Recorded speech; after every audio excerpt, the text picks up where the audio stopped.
when I, immediately push on the accelerator, before it was like hesitating and choking and coughing.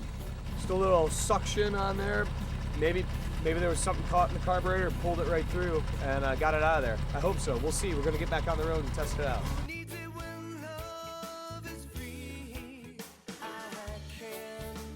We gotta pick up the block of wood before we can go forward.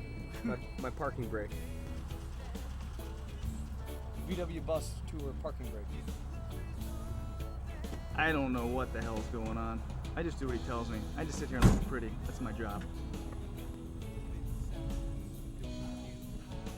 Certainly isn't it?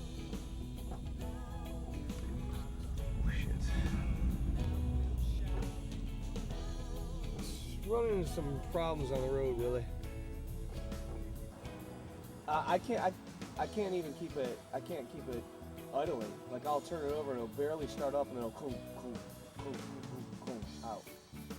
Even with my foot on the accelerator. Yeah, now I can't keep it running. Never felt more alive, never been so blessed. Well, it's not a major problem, as long as we can fix it, just like any problem, right? For this love.